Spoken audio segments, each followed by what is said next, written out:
Oh, I didn't even tell you. I have an Affinity now.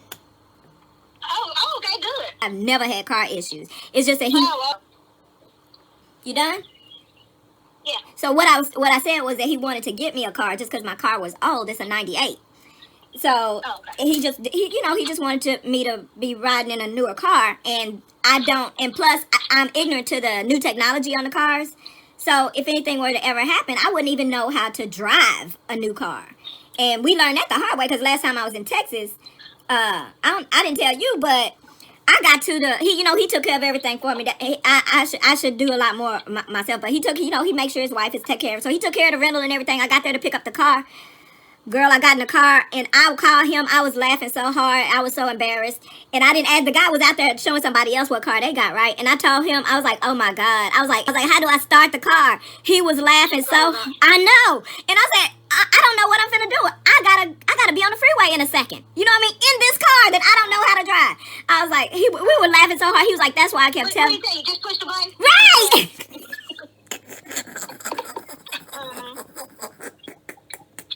Just push the button. That's all you gotta do. As long as the car key is inside the car with you, you're good to go. So long story short, I never needed a new car, and my car is fine. In fact, we selling it, and it's in fantastic condition.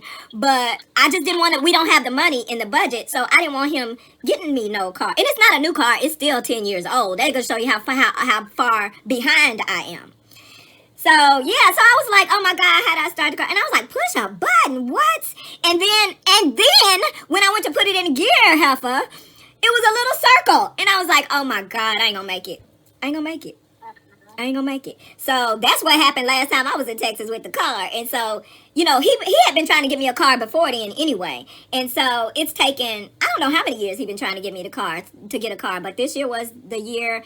And I especially didn't want it this year because of the whole pandemic situation. And, everybody's struggling, So I especially didn't want it this year. But he went ahead and did it. And he usually likes to buy from a personal buyer. But you don't want to exchange that kind of money in the middle of a pandemic because people are really, hurting, and that could be dangerous. You know what I mean? Somebody come and knock you on the head. So he went to a dealer, and it worked out fine because, like I said, my husband is the G when it comes to that brand. So he went there. Somebody recognized him that worked there. And then all kinds of people start coming from all kinds of areas. People coming from sales, people coming from the mechanics, people coming from parts to say hi to him and all that, and which I'm glad because that made the salesperson stop trying to gank us because they try to slip this and this, and he was like, "Oh yeah, that's what they do." But the fact that a couple of people knew him, and then they start drizzling the word, and other people start coming to see him while we was in the office with the salesperson. So then they stopped trying to play the games because it was at one point he said, "Oh, that's pure profit." He's like, "That's a deal breaker. That's not gonna get like you ain't gonna sell that car. It's not gonna happen." But when they realized that everybody knew him, and he had a clean reputation for just wanting a fair thing. We just want to do the fair thing. So yeah, they took care of him and didn't try to. I mean, everybody get ganked a little bit on something, but they didn't gank us with that. I don't know. I don't even remember what it was because I don't know how it works. It was some little. There's always some extra thing that they put on, like they have to, like it's a prerequisite. Like I think what it was some kind of coat on the paint or something, and then they charge you $1,400 because they not the paint coat, but it's some kind of like wax thing that they do to protect the paint. Yeah, so they $1,400, and he said he was like, yeah, well, no, I don't want. She was like, well, they was like, well, we do that to prepare the car for sale or whatever, and he's like, well, I didn't ask you to do that, so I'm not paying for that. Like, what the? You tried it. What was wrong? Was it dull sitting in the lot? Because I don't know no lots that have dull cars for sale. You should have done I appreciate it. Yeah, because you did me a favor that I'm not going to pay for. Thank you. Oh, yeah. Oh, yeah. Yeah. You just tell them thank you. Because you're not paying for it. They decided to put it on the second house. Yeah. I appreciate that. Y'all so generous. Right. That wasn't my order. You put that order in. That's what you wanted for my house. So you should go into the designing because that's real nice. I'm gonna enjoy that. Or either have it in the price up front so people already know this is out of my budget. Don't think you're gonna add it on the back end and when you what you. Price in over what everybody else. No, you did that. Yeah. He willing to walk away from a deal, and he don't care. Yeah. Well, I told you we were too. I mean, cause in my mind, we wasn't gonna go get this car, drive this car home. You know what I mean? Cause we just, you know, we was going to look. But he had been shopping online for a while, so. But I know I wasn't even worried about it. Like I said, I wasn't in a hurry. I still wasn't in a hurry. I still, you know, I still like my car, but it's gonna get sold. We took it and let somebody look at it yesterday. Of course, you know, dealers be playing games, so we think he was a dealer, and they had people, you know, acting like they wanted to come see it, and then they had to get the right person. Anyway, we think they was playing a game, which didn't matter if they was paying for it, but you ain't finna, you know, everybody try to negotiate, but you ain't gonna lowball. That's what you ain't gonna do, not for a car that came from somebody who know how to take care of cars. So you lied. Gotta oil them up, slick them up. I didn't even think about that, but that's a significant, smart and significant move. No, you don't have to say he a black boy. Yeah. In a white town. Yeah. No, you got to do that. Yeah. Yeah. And all these other parents are doing it. Yeah, you got to. Be the only one. Yeah, the only one and the black one. No, not both. I mean, it might work out, but you just want to do, you know, take all the precautions to make it as easy, you know, simplify things for the situation. So. That's real cute. Yeah. I'm looking at your car. Oh, okay. So yeah, I got some studying to do. For once, I need to be one of the people that look at the manual, but I still ain't open it once. But I need to go through it, because I know it's probably some really you know, nice features that I don't want to just be rolling around and not using it, since it ain't gonna be that much driving in the new world. Or I mean, in general, just ain't no, you know, between having groceries delivered and, you know, the only time you leave the house if you're not working, you know, on site these days is it ain't to go hang out for no few hours. With no, you know, ain't nobody gonna be seeing you like they used to, not for a little while anyway. Yeah. But like I said, y'all should be coming probably Tuesday. I sent it Saturday, so. Well, he might not have anxiety about it. He might have anxiety about something else. I think he just have anxiety about maybe the first Christmas without his dad. I don't know, but you know, I got some. I'm going through it. I expected it to be not, you know, nice, because we got through Thanksgiving nice, but I can't just assume that, take for granted that it will be, and that's okay.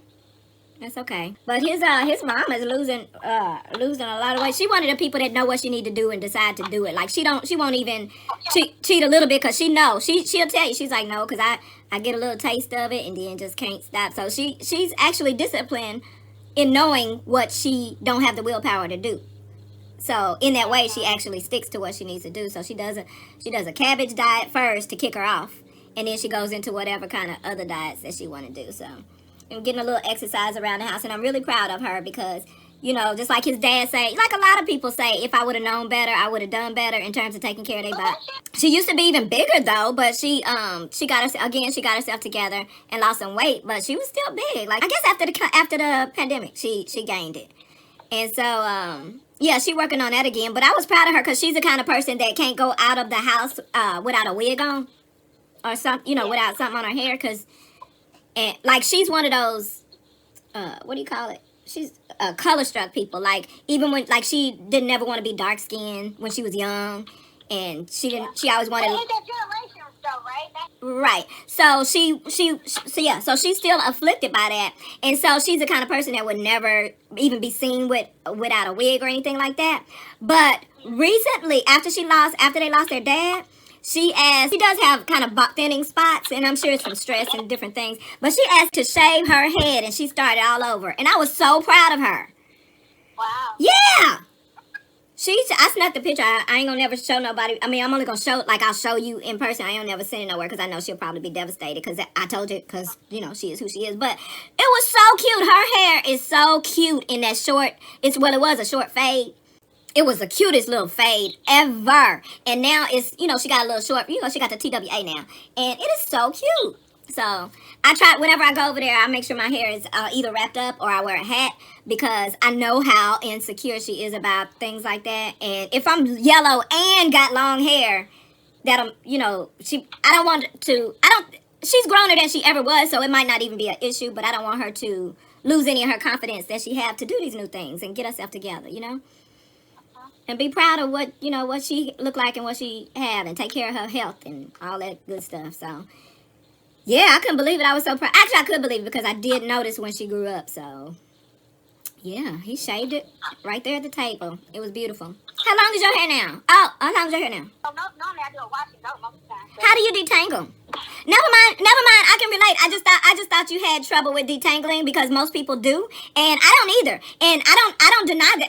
I don't act like I do for attention. You know what I mean? Because I tell people in a minute. I was like, people act like it ain't bad to have nappy hair, and it ain't bad to have loose curls either. And I was like, the truth is, I don't have the struggles that some of y'all have. I can really take my fingers and. But when I first went out to kind of soften the curls, that's when it's hard, especially if you're tender-headed, which I've never been. Yeah. Yeah. So I do tell people if you know you struggle with that, it's a lot easier. Yeah, I just hear everybody, flexing about the detangler brush, and I never had one, and I never used one. I never had the need to have one because I didn't really have those issues. But I have always wanted to know, and just never took the steps to get one. I have always wanted to know what was the hoopla about, with a detangler brush. Yeah. Because in my mind, I don't have a real detangler brush. I just, I didn't know. I didn't know the value in having a brush like that. Yeah, and that's the point I was getting to originally, as I wasn't, saying that you do or don't or whatever, because I know you wear your hair natural too. We both do, so we both know what the basic struggles are. But I see most natural people, really flexing about their detangler brush, and I was like, what's that? Like, first of all, in my mind, like when we were young, we didn't get them brushes with the either metal bristles or stuff like that. Like that wasn't our thing. And I look at these detangler brushes and they look akin to them. And so I've always looked at that and been like, these people talking about this detangler brush like it's everything. I was like, but I was curious, right? And again, I think that a lot of them too, when they're brushing your hair all willy-nilly. And like you said, get your product with some good slip to it, and you're good. Yeah, gotta loosen it up a little bit. Yeah, it's really. I don't know. Look, you gotta know thy hair. How about that? Yeah, know thy hair.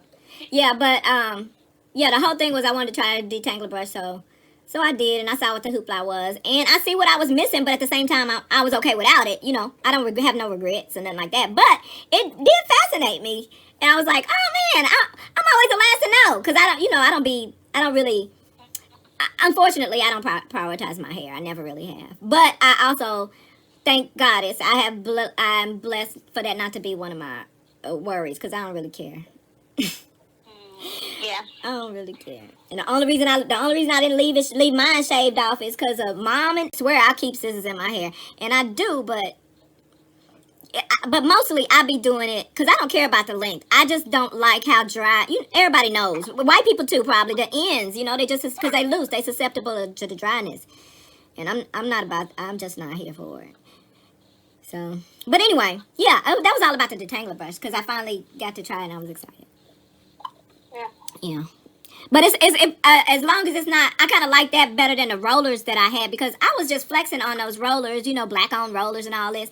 But it turns out, and I knew they looked familiar, but it turned out she got something that they used to use probably in the 80s or 70s, and nobody really, it didn't catch on. So she just pulled it back up and brought it back out for her business, and it worked out. Because even when I was promoting, saying it's, because they are good rollers. But I was saying the reality is I'm just doing it to support because the way our hair is, you could just twist up the end and it's going, you don't need no roller.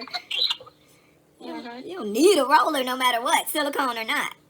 But, yeah, I was twisting them up and then rolling the end, just the last couple of inches. It was nice though, but the reality is it'll still be nice if you just, twist up the whole piece of hair. So. Yep. But anyway, let me get to this post office because I know this line gonna be out the door, and I already have social. Yeah, yeah. All right, girl. Holla. I love you. All right.